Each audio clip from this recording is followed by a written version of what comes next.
Então, a Bienal do Livro e da Leitura de Brasília procura fazer uma rotação para que a gente se enxergue e encontre os nossos interlocutores mais próximos. Esse é o primeiro sentido. O segundo é o diálogo entre as culturas brasileiras e África. Nosso primeiro homenageado aqui foi o primeiro Prêmio Nobel de Literatura negro da história do Nobel, o Wole Soyinka. Bem, então nós estamos na terceira edição e temos hoje a oportunidade aqui de dialogar com Jorge Volpi. E eu descobri uma coisa que me tocou muito. Jorge Volpi tem um livro cujo título é igual a um livro meu. Fiquei feliz, porque agora vou dizer que eu tenho uma pessoa importante como Jorge Volpi, que já produz e é reconhecido no seu país, como no continente, com tradução. Está aqui a nossa edição brasileira do Memorial da Fraude. Um escritor consagrado. E eu já tenho notícias de que, bem, Rodolfo, que se cuide, Carlos Fuentes, que se cuide, porque Jorge Volpi está chegando. Bem, para resumir, tem uma ciência que é mediador, que tem juízo, fala pouco. Então eu vou terminar lendo para vocês a informação que está aqui na apresentação do Jorge Volpi no livro Memorial da Fraude. Jorge Volpi nasceu no México em 68, ou seja, no ano do massacre de Tlatelolco. É formado em Direito, mestre em Letras e doutor em Filologia Hispânica. Foi professor nas universidades de Emory, Cornell e Princeton, entre outros. Autor de diversos ensaios, contos, romances, e seus livros foram traduzidos para mais de 20 idiomas. Foi nomeado Cavaleiro da Ordem das Artes e das Letras pelo Ministério da Cultura da França e recebeu, em 2009, o prêmio chileno José Donoso pelo conjunto da sua obra. Bem, Jorge, sinta-se à vontade. Essa aqui é uma reunião de amigos, de pessoas interessadas em literatura e que querem conhecer a sua literatura e aquilo que você pode nos trazer nessa tarde. Por favor.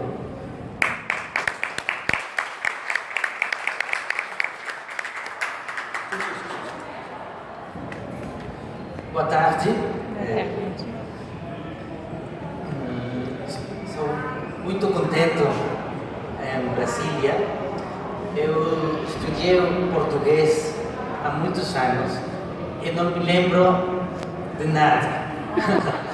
Não posso falar português e paso a falar em espanhol. Puedo leerlo y entenderlo, que es lo que me quedó después de estudiar portugués hace casi 20 años, y es una lengua que me gusta muchísimo escuchar y leer, pero que he olvidado completamente cómo hablarla. Entonces sería una mezcla espantosa que haría ruborizar al propio portuñol, así que prefiero hablar directamente en español. Quiero agradecerle a la Bienal de Brasilia que me hayan invitado. Quiero agradecerle también muy especialmente a la embajadora de México en Brasil, Beatriz Paredes. Muchísimas gracias por la invitación y por estar aquí esta tarde. La idea es hablarles un poco de Cervantes, precisamente porque se cumplen 400 años de su muerte. Cervantes, como todos ustedes saben, es el escritor que de alguna manera funda la literatura moderna en español, pero no solo eso, sino es el fundador también de la novela moderna gracias a la escritura de Don Quijote. En una época maravillosa en la que el mundo nacía de nuevo a partir del Renacimiento y que llevarían a la literatura a cotas altísimas en prácticamente todos los países del occidente de Europa, siendo casi contemporáneos Cervantes o William Shakespeare en Inglaterra y por supuesto Luis Camus en Portugal. Decía, por cierto, lo recuerdo ahora, el propio Cervantes, que hablaba y conocía bien el portugués, que era una lengua infinitamente más dulce que el propio castellano que él utilizaba. Era una lengua que él apreciaba particularmente y eso lo acerca aún más a este ámbito lusófono en el que nos encontramos ahora. Voy a hablarles sobre todo un poco de lo que más me maravilla de la figura de Cervantes.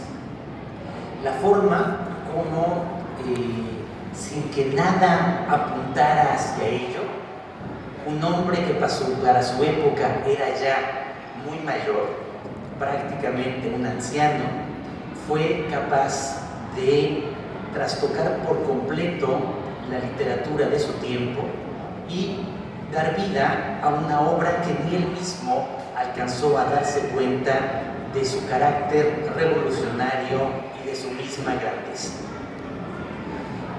Imaginen ustedes simplemente que la esperanza de vida en el siglo de oro español, en aquellos últimos años de 1500 y principios de 1600, era de apenas 29 años. Esa era la expectativa de vida de los hombres de aquella época. Por supuesto, eso hacía que Cervantes, que llegó casi 60, fuera visto como un anciano. Era un anciano a los 50 años, que son casi la edad que tengo yo, y era así como lo vemos. Si ustedes se imaginan siempre a Don Quijote, lo imaginamos como un hombre muy anciano, de cabello completamente blanco, barba y bigote blancos. Pero cuando Don Quijote, es decir, Alonso Quijano, sale de su casa por primera vez y emprende la aventura, tenía también 50 años, o sea, prácticamente mi edad. Todo esto hace imaginar que la vida de Cervantes fue una vida extraña, y una vida en donde fue en su vejez donde cambió radicalmente esa historia de la literatura, creando esta especie de obra tan rara, tan difícil de clasificar, tan extraña para él y para sus contemporáneos, que fue Don Quijote de la Mancha. La vida de Cervantes es de por sí ya una vida profundamente aventurera. Le pasó prácticamente todo lo que le podía pasar a una persona en su momento. Nace, como sabemos, en la época en la que España se convierte en la mayor potencia del mundo, en donde se ha descubierto, así se decía al menos entonces, el continente americano, donde comenzaban las conquistas españolas y había esa sensación de vivir en el centro del mundo. Un centro del mundo que además se consideraba el mejor lugar posible y particularmente aquel lugar que conservaba ese catolicismo que era pensado en ese momento como la única verdad posible frente a la herejía protestante que comenzaba a esparcirse por Europa. Pero también era la Europa en donde ese sinfín de guerras entre los príncipes cristianos tenía como contraparte el ascenso y el peligro inminente del turco, de los turcos atacando Europa desde el este y conquistando prácticamente todos los Balcanes, todo el norte de África, en esa misma zona de influencia que hubiesen querido naturalmente los españoles. Cervantes, pues, nace en una era de verdades absolutas en las que él cree y que él encarna. La verdad absoluta del imperio y la verdad absoluta de la fe católica. que España representaba en ese momento como nadie. Primero con Carlos V y luego en el largo reinado de su hijo Felipe II.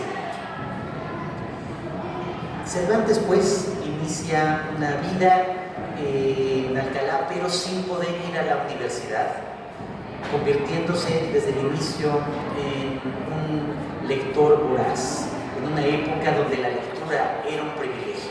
Tener unos cuantos libros, recordemos que la imprenta apenas tiene unas cuantas décadas, tener un libro era una posesión sumamente valiosa. Su abuelo había sido medianamente rico, su padre menos, y él ya estaba en una situación económica que nunca fue sencilla.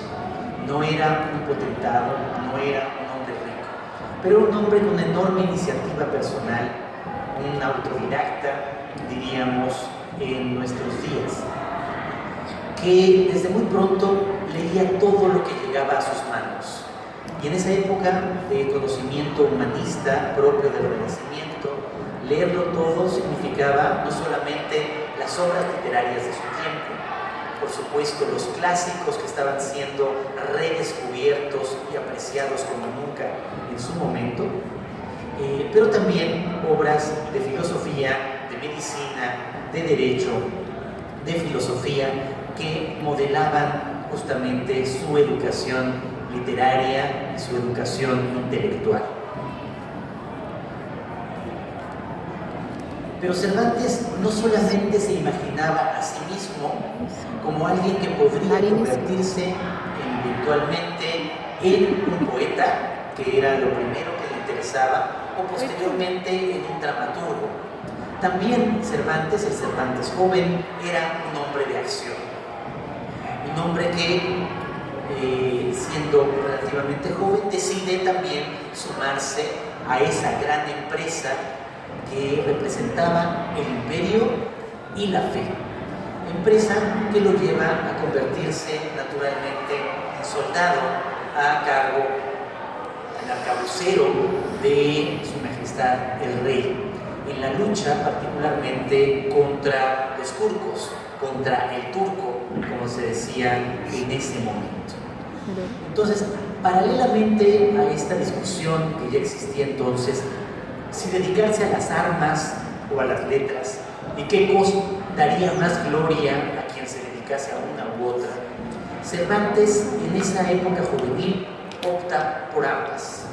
Quiere ser soldado y quiere ser poeta al mismo tiempo.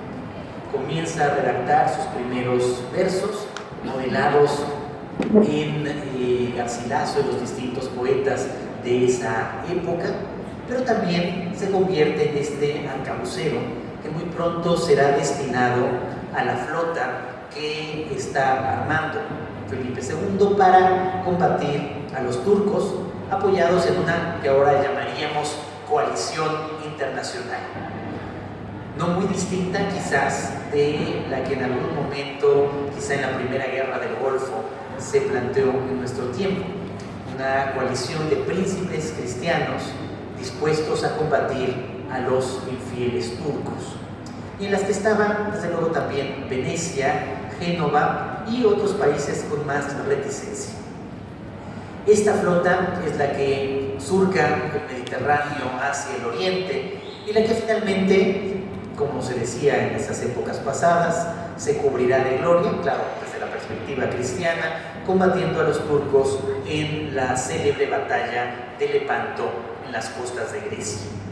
En esta batalla, la armada conformada por don Juan de Austria, por Andrea Doria y por toda esa pléyade de navíos capitaneados por esta emblemática escuadra española, van a derrotar de manera importante a la flota turca, conteniendo al menos durante un largo tiempo el avance turco hacia el occidente de Europa, aunque todavía continuará durante varios años. En esta batalla, Cervantes pierde el uso de la mano izquierda. No era manco, no le cortaron la mano.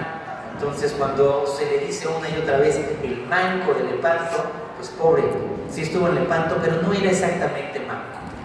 Lo que el propio Cervantes cuenta es que si la mano se le tuerce, tiene una herida grave, la herida seguramente cicatriza mal, y se cuenta que tenía una cicatriz muy grande en la mano. Entonces más bien tenía una mano deforme, entonces no era exactamente manco.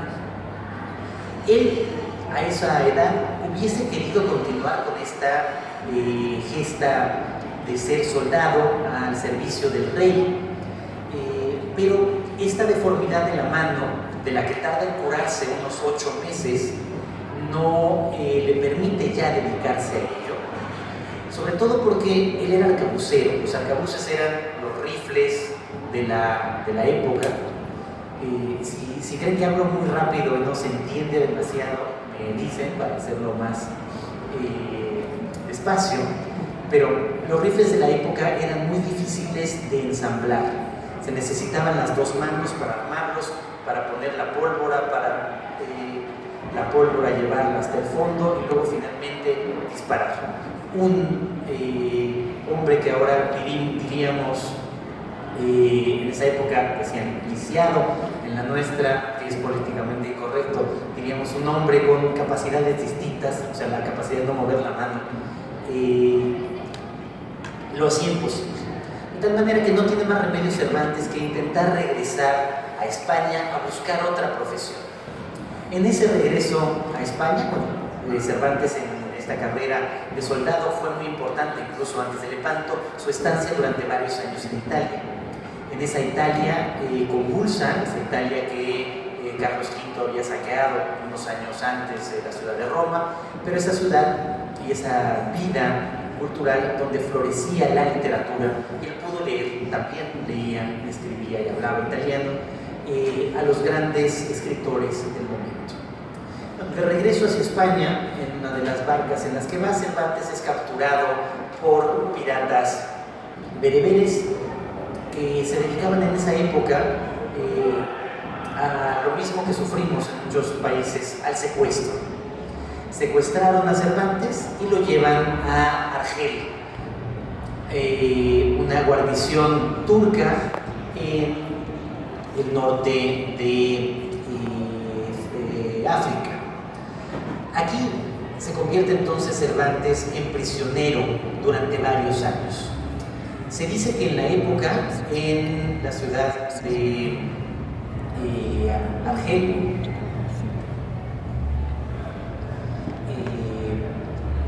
llegó a haber unos 20.000 cautivos cristianos que vivían en esa parte de la ciudad.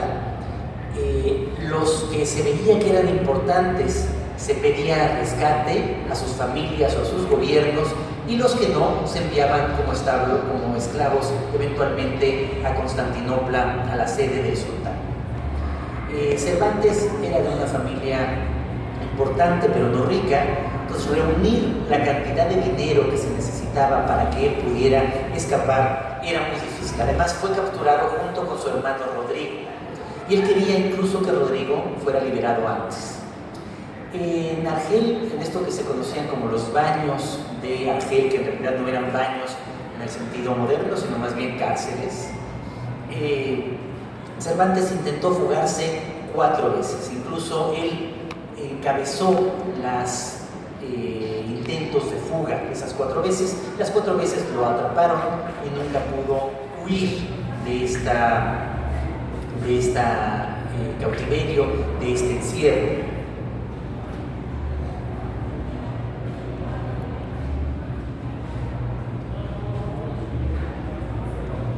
Finalmente, después de unos años también de tener conflictos variados con los demás cautivos cristianos que estaban detenidos por los captores de ese momento, logra ser rescatado, regresa a España, y en ese regreso él empieza una carrera otra vez doble, una carrera en donde lo que más aspira es a ser un cortesano, a llegar y convertirse en miembro de la corte, en lo que en esas épocas se dedicaban todos los escritores y poetas de la época. Eran empleados por un señor de la corte, y su principal tarea era escribirles poemas de amor para sus conquistas. Si los poemas funcionaban, esos poetas eran recompensados constantemente. Si esos poemas no servían para que las damas de la corte se diesen a la seducción de estos señores, esos poetas eran desechados. Los poetas eran unos empleados prácticamente al servicio así. De vez en cuando también para escribir oraciones religiosas o fúnebres, pero fundamentalmente para escribir estos poemas cortesanos. Cervantes intentó hacerlo, Lope de Vega, el otro gran escritor español de la época, lo hizo muchísimas veces, pero Cervantes nunca lograba colocarse del todo. Al mismo tiempo quería hacer lo que en ese momento era más célebre para un escritor, ya no en la corte, sino entre el público. Dramaturgo, escritor de obras de teatro. Escribió varias, intentó montarlas durante un buen tiempo, pero la competencia frente sobre todo a Lope de Vega era enorme y nunca tuvo éxito tampoco como escritor de teatro. Lo único que se escribe es una novela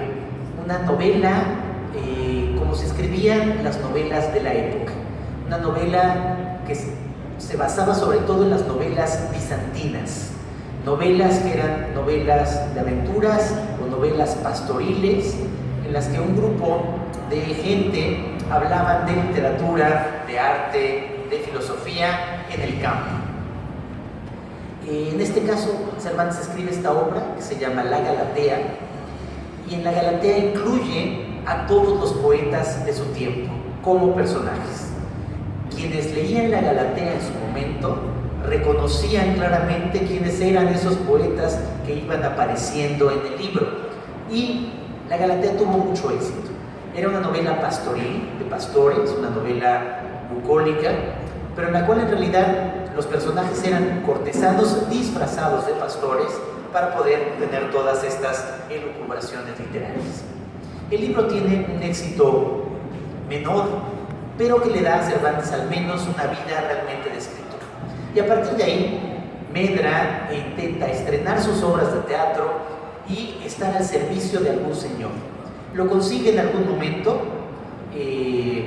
pero el señor al que está a su servicio luego se es convertido en virrey en Nápoles, y cuando se va a Nápoles no se lleva a Cervantes, se lleva a otros amigos de Cervantes, pero no a Cervantes. Cervantes se queda otra vez en España desprotegido.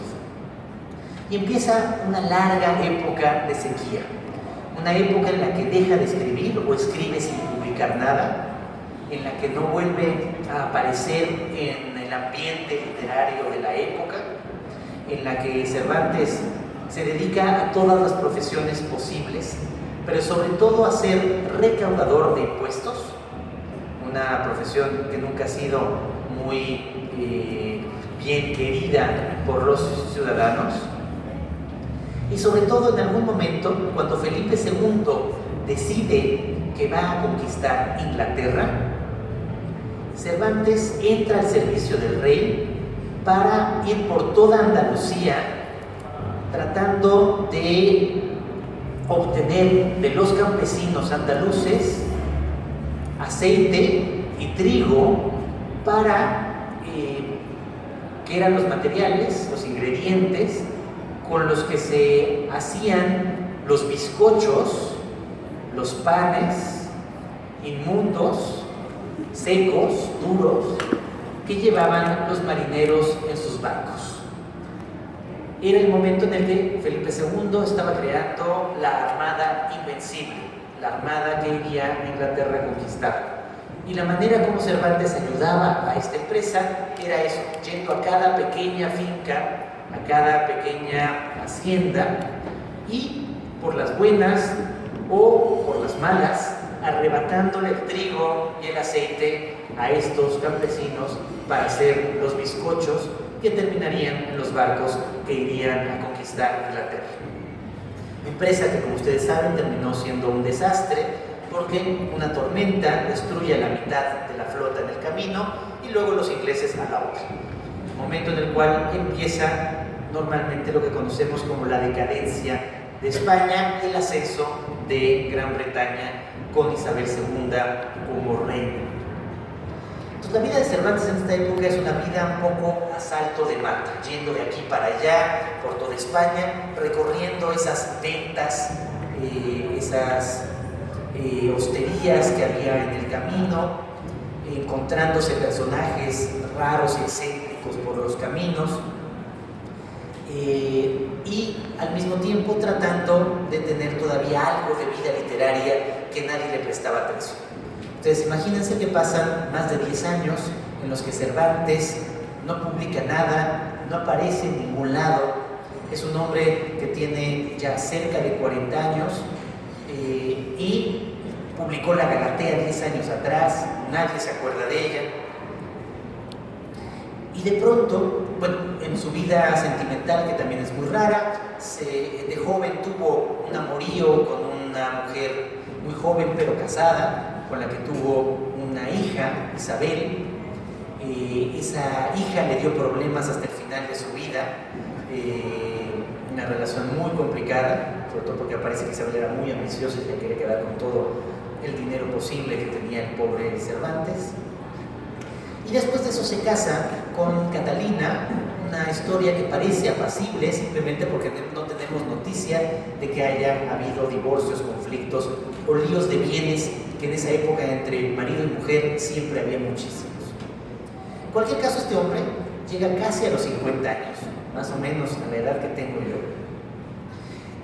sin haber hecho nada particularmente relevante y con esta vida de tantas vidas al mismo tiempo. Y de pronto él empieza a escribir cuentos, lo que en esa época se llamaban novelas, del italiano novella, estos textos de ficción breve, y empieza a escribir varios con la idea de algún día publicar un conjunto de novelas que se terminarán convirtiendo en las novelas ejemplares. Entre estos cuentos, Cervantes empieza a escribir uno que él cree que va a ser un cuento breve. Este cuento breve es la historia que le han contado de un abuelo de su mujer, que se apellidaba Quesada, de un hombre que había leído muchos libros y se había vuelto loco. Empieza a escribir entonces simplemente una historia cómica de un hombre que lee libros de caballerías, y leyendo libros de caballerías enloquece y él mismo quiere convertirse en un caballero andante. Parecía que a Cervantes esto le iba a dar solo para un cuento de 30, 40 páginas, pero empieza a escribirlo y empieza a darse cuenta de que la idea de este personaje loco, saliendo como caballero andante a desfacer en tuertos, en español de la época, a luchar por la justicia, a buscarse una dama, a emprender aventuras, da para más que un solo cuento.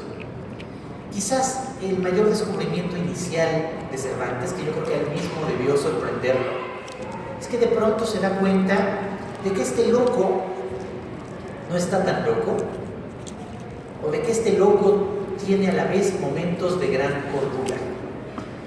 Porque está loco porque decide convertirse en caballero andante, pero ya siendo caballero andante, lo que dice, como reflexiona y su búsqueda de hacer el bien, no es tan loca.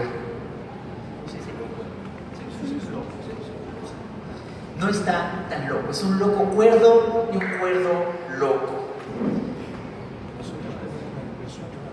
Doido manso.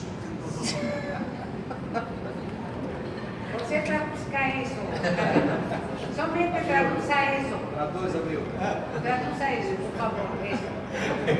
Eu dizia a ele que nós no Brasil temos uma expressão que é louco, cuerdo. Para nós, na região onde eu nasci, chama doido manso. É aquele que não atira pedras em ninguém. Y de pronto, en ese ser loco y cuerdo a la vez, aparece la ambigüedad. Una ambigüedad que no era propia de la España de su tiempo. Es España de verdades absolutas. Porque aquí en Don Quijote no hay verdad absoluta. No está solo loco y no está solo cuerdo, sino las dos cosas al mismo tiempo. Esto da para mucho y Cervantes se da cuenta. Y de pronto se da cuenta de que va a escribir algo mucho más largo. Y en esa estructura más larga se da cuenta de que puede entonces tener una línea conductora, que es la historia de Don Quijote saliendo de su casa para convertirse en caballero andante, y que ahí puede ir metiendo cada vez que puede las otras novelas ejemplares, los otros cuentos que va escribiendo al mismo tiempo, como historias que le van contando a Don Quijote en el camino.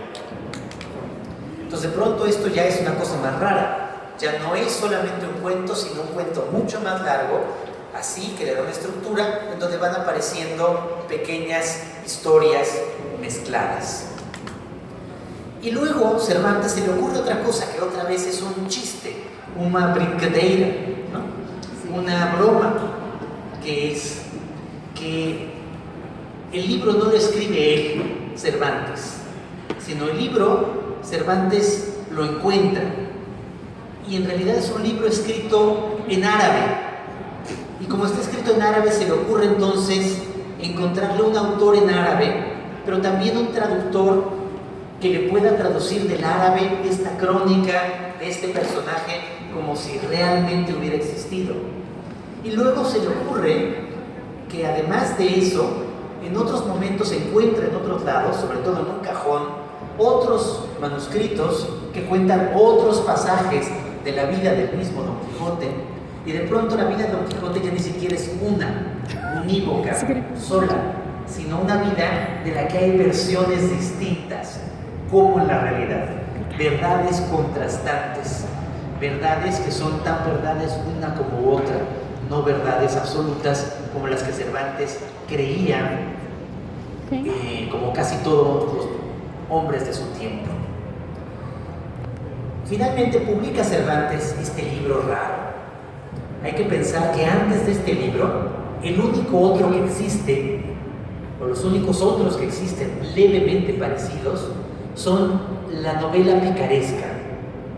Pero de esa novela picaresca en realidad solo había dos libros antes del de Cervantes, solo dos: El Lazarillo de Tormes y El Guzmán de Alfarache. Libros cómicos que habían tenido muchísimo éxito y que son los únicos antecedentes inmediatos de este humor cervantino. Publica Cervantes su libro y es un bestseller. Un bestseller para la época muy inmediato.